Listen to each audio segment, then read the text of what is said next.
Welcome to PR Talk, sponsored by the PRSA of Oregon. This is your host, Amy Rosenberg, founder of Veracity and author of A Modern Guide to Public Relations. Help other people find our podcast by subscribing, rating, giving us a review, or sharing on social media. Thanks for tuning in. Hi, everybody. I have Mark Mohammadpour back on PR Talk. Hi, Mark. Hi, Amy. It's so great to be back on. It's so great to chat with you. What's going on? Well, so I'm going to remind everybody that you are with, it's your company. It's called Chasing the Sun, and you are the owner, and you've also named yourself the Chief Wellness Officer. But before we hear all about that and what your company does, could you remind everybody of your story, in particular, how you started out in PR and how the stress possibly led you your health astray, and then how you found yourself back to health? Absolutely. So I am a PR agency professional through and through. I spent a large majority of my professional career at Weber Shandwick and Edelman, working with companies like Microsoft, Samsung, the United States Army, based out here in Portland, Oregon. And it was an incredible honor to work with so many different accounts and teams over the years. But what had happened, Amy, was in the mid-2000s, 2004 through 2007, I gained a lot of weight. I got to a point in 2007 where I weighed 350 pounds, and it was getting really detrimental to my mental health and my physical health. And I didn't like who I was, and I needed to make a change. That's when that started in 2007, when I proposed to my now wife, Christine, and I knew I needed to make a change. And over the last 10 plus years, I've managed to lose and keep off nearly 150 pounds. And it's been an incredible journey to have this second chance at life, because I was really worried about where my health was going back then.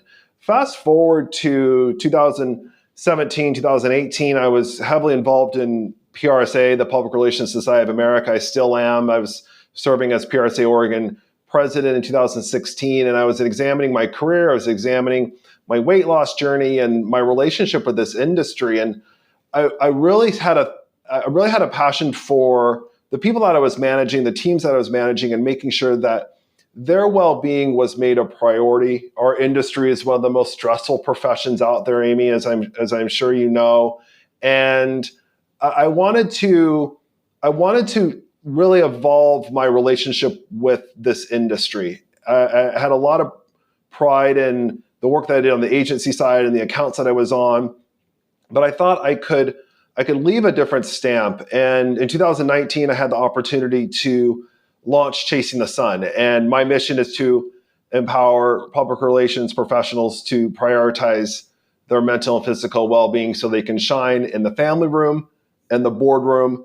And it's been an incredible journey to work with people all around the world on practical, relatable, and actionable tools so they can make themselves a priority. Mm-hmm. And that's where I'm at today. Yay, cool. So you work with individual professionals, but you also work company-wide, where you are helping outside companies as their chief wellness officer. So what does that mean? Yes, it's been a wonderful journey over the last couple of years, working with individuals, but also agencies and in-house teams to prioritize their well-being. And obviously, we've seen in the pandemic a needed priority to prioritize their well-being. This was always an issue even before the pandemic, but now it's getting much more heightened, and much more attention is being paid to the topic. What I've found, Amy, is that there are a lot of great intention from leaders and decision makers within organizations. We're seeing people, whether it's through internal communications, HR, employee comms, senior leads within agencies, saying, okay, we need to prioritize our well-being. We want to make sure that our employees stay, that they're happy, that they feel like they are being taken care of, all of those things. And what I try to do, Amy, is bring a perspective, my own perspective, whether that's to consult these companies on how to utilize their existing wellness programs, help think about things that perhaps aren't really a part of traditional wellness programs or applications or things like that, that I can bring to the table as it relates to time management, how to increase transparency across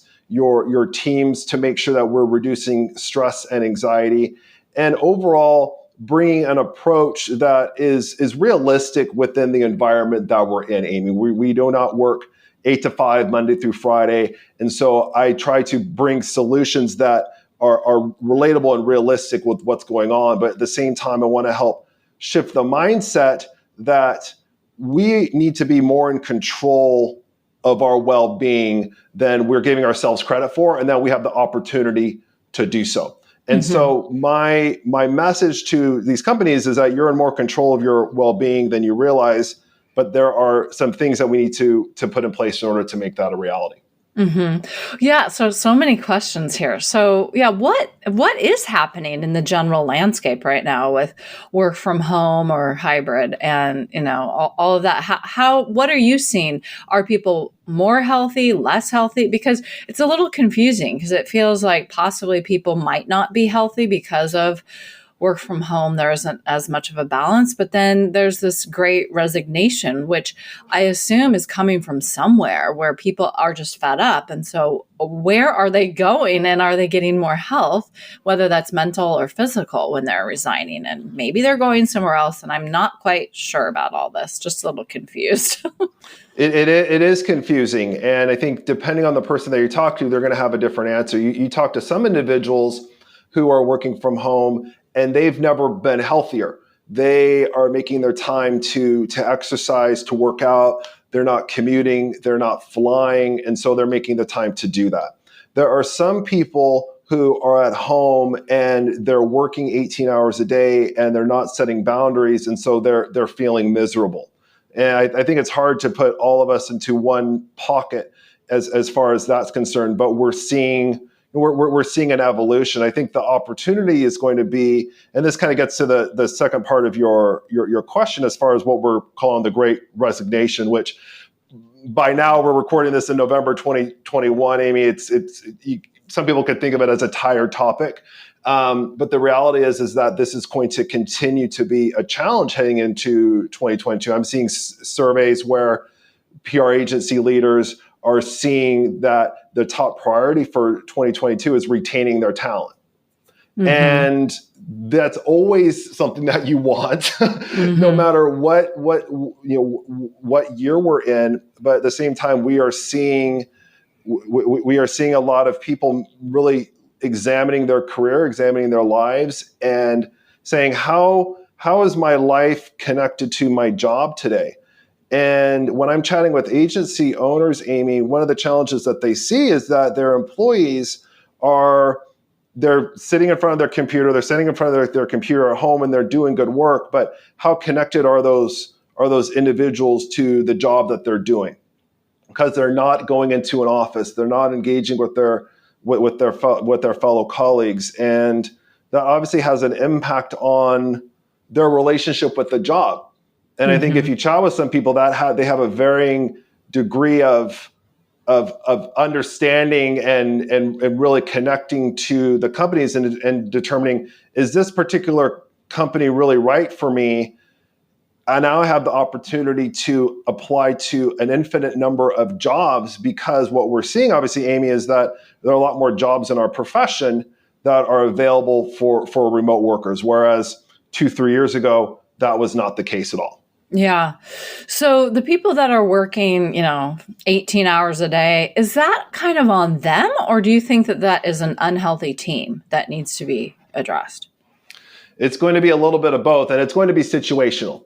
So no employee, Amy, should be working 18 hours a day. I just want to make that very clear. At the same time, our profession is not an 8-hour per day, 5-day a week profession. We know that we lean in, and we know that there are things that we need to handle at the beginning of the day, at the end of the day, on weekends, holidays. We understand that.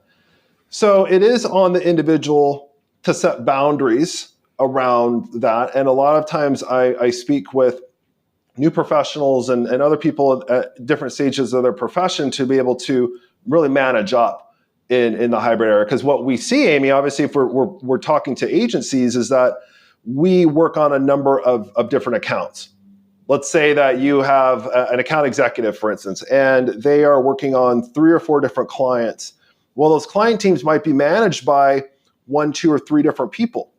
Mm-hmm. All of those people are giving that account executive different priorities. Well, the account executives now has to figure out, okay, what's most important when? What are those deliverables due? Are those really hard deadlines? Is the manager setting time to review materials before they go to the client? All those factors. And then on top of that, Amy, and I experienced this in my career, I might be having a dotted line report to someone who's running an account team, but my manager is somebody else. And I've had times throughout my career where I've been reporting to people who don't work on any of my account work. And that's a whole other discussion. This topic isn't to judge that, but that's the reality. So it's not only on the individual to really acknowledge that they have a lot going on and be able to manage up and say, okay, what are the real priorities here? But it is incumbent on the manager, especially those who are becoming new managers, Amy, and having to be people managers and all that, to really get a sense as far as what the workload is across their team, across the people that they're working with, and getting an understanding of all the other things that they have going on, and making sure that the deadlines and expectations are realistic. Now, that's just one scenario of an infinite number that we can talk about. But it's really on the individual, and it's really on the team based on the situation. So it's both. Yeah. And when you have multiple managers, is it on the managers to connect and figure out, what are the deadlines for each manager has given each AE? There's a real opportunity there, and I've seen this throughout my career in working with other managers and getting an understanding as far as what that looks like. But to be empathetic to these managers, they're human too. They themselves are managing a number of different clients, and we haven't even talked about the personal challenges that we all have been living with, especially the last couple of years, Amy. Right? We're working with our children to make sure that they're staying safe. We're thinking about our parents. We're thinking about our friends and everything else. And so as these new professionals who are trying to manage up, it's also getting them to realize that the people that are managing them are also stretched really thin in a number of circumstances. So at a tactical level, there should be some operations within the organization where if you and some peers are all working on accounts that are being executed by a specific group of people, that there is an active dialogue as far as what's going on and when, so that there isn't too much workload going on one person, so that they're having to work 14 hours a day while somebody else might have a little bit more time, maybe a little bit underutilized, and making sure that there's a dialogue around that. Because I think the other thing that's interesting about what's happened, Amy, in this era is we are not so confined to geography anymore as it relates to working with agencies. This is something that I experienced a lot, where you would be working with a particular person or group of people in a particular geography or a particular practice area or something like that. And obviously, there are certain needs and skill sets and relationships that are involved in these particular areas, but now the rules have to be completely rewritten. We could be managing an account for a client here in Portland, Oregon, and have it be served by people all around the world, and that's becoming the norm, right? And so having that dialogue is a challenge, because we're not able to build a relationship. Let me just kind of clarify. So having a dialogue between clients and agencies when you're setting that up, or clients and teams, is that what you're talking about? Right now, I'm talking about within the agency team itself, but there is definitely another dialogue that needs to happen between the agency and the client, for sure. But for right now, what we're chatting about is across your agency team. Okay. Yeah. And so, but how does the client come into the picture? So when we get a new client and maybe they are not on our time zone and everybody's working from home anyways, what do you do? I mean, do you have to talk and establish boundaries ahead of time or have new expectations? This was one of the things that, as I've launched Chasing the Sun, and really reflected on my career and the relationship between the agency and the client, that the light bulb kind of came on, and I wish that there was more of an opportunity to have this established during my career. You get so excited on the agency side when you get a new client. There's so much time is spent in the the request for proposal process, the dialogue. The client selects you. You sign a contract. You have an account team. Everybody's onboarding. They're thinking about what is the 90-day plan. What's the 1-year plan? They're starting to engage with executives on the client side. There's a lot of excitement. But what we skip, Amy, and I think the last couple of years have proven this is a huge opportunity, is what are the expectations day to day between the client team or individual and the account team on expectations on what our working relationship? So things like, why do we need to schedule status meetings? A lot of reports out there talk about the value of meetings, and I don't believe in status meetings just for status meetings. But some clients want to establish a certain number or type of meetings. What is the opportunity between the client and the agency to really maximize the time together so that they're getting the most out of it? The client isn't wasting money on a number of status meetings. The agency is showing up as a trusted advisor and really trying to utilize their time together. So what are the rules of engagement as far as that's concerned? When we're talking about our day-to-day engagement, a lot of times we might get late night texts from the client or weekend calls. And sometimes there are going to be clients that require that sort of engagement in client service when there's a crisis or there's a big announcement coming up or something going on that's going to require a lot of after hours work. And we understand that. At the same time, I think there is some work that can be done to be able to set boundaries as far as when clients are engaging with agencies and vice versa, so that there's some off time.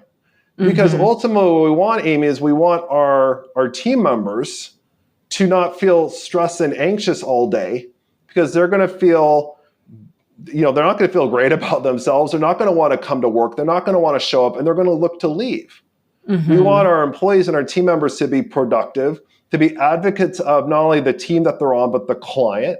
They want to be able to do good work and be able to help the client meet their business objectives. The client wants the same thing. They also don't want to spend a lot of time having to build relationships with new team members, because your account team might be funneling in new people every few weeks or few months. And we see this a lot. So having some documented rules of engagement, I call it a team charter, but looking at what are those expectations around meetings, taking time off, when to be online versus offline, having cameras on during video calls. I think there's definitely a lot of important times to do that if you're engaging with executives, for instance. But does every call need to be on video? Probably not. Things like that can be established not only from the senior leads within the client side and the agency side, but how that trickles down to their directs and the rest of the team. I think it's really important. Yeah, and you talk about team wellness. So that is increasing transparency, productivity, and that in turn can reduce stress, anxiety, and burnout, and then subsequent turnover. So, how are we as team leaders, how are we playing a role in the whole team's well-being? It's been fascinating, Amy. I think what we're seeing in this next generation or era, whatever you want to call it, is that we've had to make a lot of adjustments to how we're managing people. And before we were managing people in a physical office in a particular geography, and now we are we are working with people 7, 8, 9, 10 hours a day with a lot of people that we've never met before. And this was always the case before COVID, but this is going to become the norm now. One of the most important things is establishing rapport, building trust, which is a challenge remotely, which is why we need to be on camera so we can see each other, so that we can check our body language and make sure that we're leaning in and that we are engaging with the people that we're working with. And so the opportunity for managers is going to be a big test on how much we can delegate, how much we can build trust in our team members to be able to help set them up for success, and let them go and operate and work heads down on projects. So just as an example, I've worked with companies who are going to a hybrid model where they might be going into an office a couple days a week, and then they're at home the rest of the week. Well, one of the important things to think about is, if you're going into the office, how are you going to spend that time together in an office versus at home? And one of the things I've talked about with companies is saying, okay, if we're going to work in a physical office together, let's spend that time on ideation, on brainstorms, on collaborative things that are a little bit more challenging when we're all at home. And let's reserve the time while we're working from home on less on meetings and more on the deliverables, the deadlines, the things that we need to focus on. Obviously, that's not going to work all the time. It's not going to work every day perfectly. But if you're able to get into that mindset where we're going to spend the time together on ideation, and then when we're at home on executing and focusing on deadlines, that helps set some clear boundaries as far as that's concerned. Now, if your whole team is working remotely, Amy, you can still operate the same way, where we are going to spend certain days during the week together in collaboration virtually, and then other days we're going to just be heads down and getting our stuff done.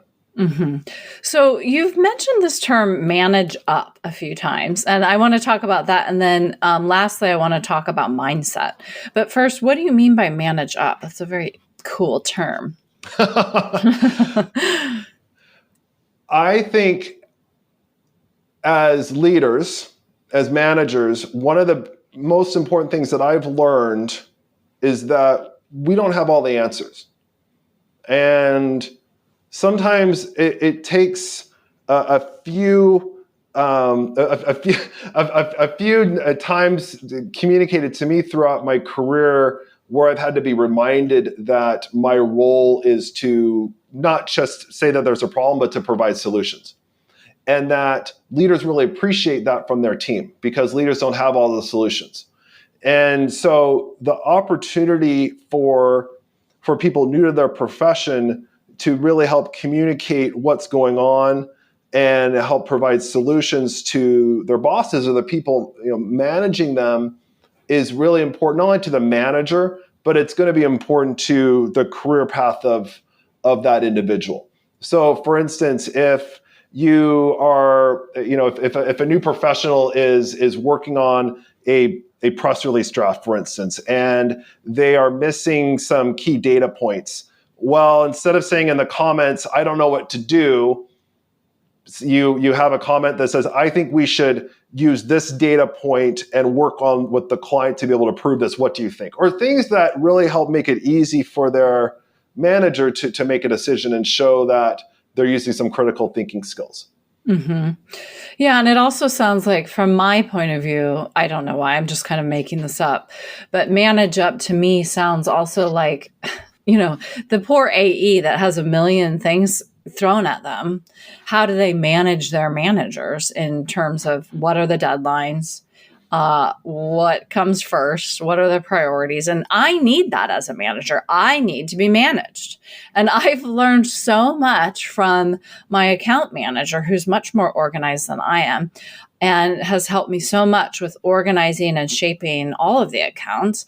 I've learned a lot from her. And so that's kind of what I was taking from the manage up, because, yeah, you've got 3 bosses. So how are you going to corral them? And sometimes it is on the newer person coming into the industry to kind of corral everybody, get their own priorities in order and essentially be their own boss. Absolutely. And that's the other part of it is, as a manager, we are looking at so many different either accounts or parts of the business that we're not able to look at the minutia of what's going on with any particular account. So when we are delegating certain things to that account executive or whomever, we're doing it because we think that they have the time, the capacity, the skill set to be able to do that. But we kind of miss a step and be able to say, what other priorities do you have going on so that you can take this other thing on? Or what are your other priorities? And maybe those priorities are more important than this. Mm-hmm, and definitely. So having that active dialogue with your team about what's important across the board is key, because we have to put into context not only what we're delegating, but why it's important and what's the impact of this, so that it helps the people that we're managing have their own context as to what's important, so that they can respond back to not only the manager or the rest of the people around them to be able to say, okay, this is, this is important. For instance, if you have a report of inquiry on something that they have a hot deadline for, that's probably a more important priority than updating a newsletter draft, or something that may be more evergreen or can be pushed back a few hours or days. Okay. And then you have mentioned this in this interview and then other interviews in the past, that mindset needs to come first. So I'm thinking you mean, so before you either start the diet or start the organization so that you're not overwhelmed and stressed, you need to look at your mindset. So is that what you mean? And what kind of mindset do you need for those things? Yeah. So when I chat with my clients and my individual clients and my corporate clients, I really think about it in terms of 3 levels. So it's individual wellness. How are we prioritizing our own well-being and getting tactical as it relates to our health and wellness? So for me, as part of my weight loss journey, I didn't immediately go into it thinking I was going to lose 100 pounds, 150 pounds. I said I was drinking 500-calorie mochas and eating 500-calorie scones, and I thought, okay, I can make that change. That's my mindset. I can be in control of that and see impact. Mm-hmm. And then that, focusing on yourself, that impacts the team, and it impacts the group that you're working with. It impacts you showing up. When I was 350 pounds, I was very negative. I just was cynical. And for those who know me, I'm not a cynical person, but when I was showing up, I was being cynical, and that brought a bad attitude around the team, and that impacted the relationships within the teams. And even if people didn't see it necessarily, I felt it. And I think bringing your best self is going to be really impactful for your team. Well, the impact on your team is going to impact the bottom line of your business, of your enterprise. And that's how all these connect, is be able to start with ourselves and making sure that we are prioritizing ourselves, Amy, in an industry and in a world where we're in a service industry. We want to take care of everyone first and ourselves last. And if we shift our mindset to focus on ourselves and focus on what's important to us, and really focus on what are the priorities professionally and personally, that is only going to impact our personal health. It's going to impact our relationship with our team and our company. And to me, that's a winning formula, but it all starts with ourselves. Mm-hmm. Yeah. And then also with teams, if I'm thinking about management, because that's, we're looking to hire right now. And so I'm just seeing focusing on the team's wellness first before the client actually has a trickle down effect to the client. Because, again, it's a trite phrase that I always use, but you have to put your oxygen mask on first. And so if you think about that in an agency setting, that means taking care of the team, which then, trickles down into individuals, which then extends to the client, ideally. And, a lot of our clients don't want to be bothered. They want to work really efficiently, and our clients really love their lives. And so we want to maximize the time that we are at work so that we can, live our lives. And we want to honor our clients that want to live their own lives too. Exactly. And that's a great mindset to have. When you're being that trusted advisor, and you're thinking about not just yourself, but the reality that our clients are people, that they have their own professional and personal challenges that they're being impacted by it, and making it easy for them as possible is key. And so from an agency leader standpoint, having a consistent team that has that knowledge about the client, about the industry, the media relationships, all of that stuff that takes time to build. If you're constantly having to bring in and out new team members and build a relationship with the client, understand their industry, that makes things more challenging for the client. It takes time out of their day. It takes time out of your day, Amy, as an agency owner, to be able to identify that talent. And so if we're able to, not only from the start of the hiring process with those employees, but onboarding and transferring employees from one part of the agency to the other, and talk about what are those expectations, the better that the employee is going to be prepared going into that relationship, ready to be able to do what they do best, which is help build relationships with the people that they need to help their clients meet or exceed their business objectives. Mm-hmm. So one last question that is kind of a two-part question that it's the same question, but from different point of view. What is one thing that one thing that any person, any individual, whether they're in PR or not, or whether they are a manager or not, one thing they can do today for their health? One thing that any professional can do today for their health is, the first thing that came into mind is examine their meetings. And I realize that sounds a little odd when you're talking about your health, but we are in so many meetings, and the optics are that we have to have a lot of meetings, and we have to be on camera, and they have to be 60 minutes long or 30 minutes long. So I want everyone to audit their meetings, take over the next week or so, examine their meetings, determine, do they need to be this length? Do they need to be on camera? Can they be over the phone?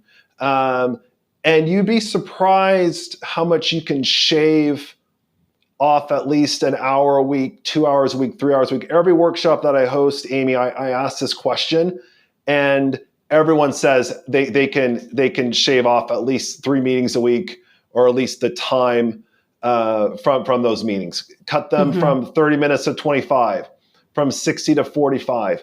And you'd be surprised how that adds up. And use that time, Amy, for yourself. In whatever way you want. Really? I was thinking, more work. That's hilarious. It just didn't even occur to me. So this kind of same question, but different point of view. And it might actually be the same answer, frankly. But what is one thing that team leaders can do to shift one thing today for it's hard to shift one thing in one day, but one little thing that they can do to help their overall team wellness? I think one thing they can do is they can implement a system. It doesn't have to be complicated, but a system where their team members can communicate what are their priorities. And that's either, low, medium, high method, or a 3-2-1, or red, yellow, green, or something like that, as far as what are your priorities for the day, so that the team lead has a really good sense as far as what people are working on. And so they themselves can see where there might be some challenges, and where there might be a gap of communication between them and their team, to be able to say, if somebody has 4 priorities that they think are really hot, but in reality, a couple of those things can be delayed or positioned or transitioned to somebody else, then that lead can make that decision. And a lot of times, Amy, what I've seen in my career is that people might be working till 9, 10, 11 p.m. at night working on something. They might be sending it to their boss to review. and their boss had no intention to review that until the morning or 2 days later. I've seen this a lot. And a lot of that comes down to lack of communication. So that's the one thing. Set a system, a regular, whatever works for you, whatever, what internal communication system you have implemented, just implement something simple so that every day you have an understanding what your team's priorities are to make sure that they are not staying late or working longer than they need to. Okay. Perfect. I think I'm going to look at that. I'm kind of thinking, I think I did have something like that actually in Trello where we had hot, warm, cold. And so I'm going to see if I can dig that up. But anyway, well, thank you so much. As always, it's always fun to talk to you. And where can people find you? Well, it's great to be on again, Amy. I appreciate it.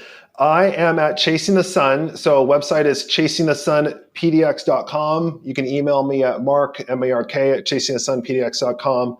I'm on Instagram or Twitter at MarkMo, M-A-R-K-M-O-H. And I'm very active on LinkedIn. Just search for Mark Mohammadpour. And I'm on there. It's been an honor over the last few years to help empower public relations professionals to prioritize their well-being so they can shine in the family room and the boardroom. And I can't wait to see what 2022 is going to bring. Wonderful. Thank you. Last note is that my dog Rio says hi to your dog Molly. Oh, Molly Mo. Molly Mo. We'll have to get a play date for sure. Yeah. Puppy date. Yeah. That's so sweet. Thank you, Mark. Thank you, Amy. Thanks for listening to the PR Talk podcast. Find Amy's book, A Modern Guide to Public Relations, plus more PR Talk episodes at prtalk.co. And remember to subscribe, rate, and review.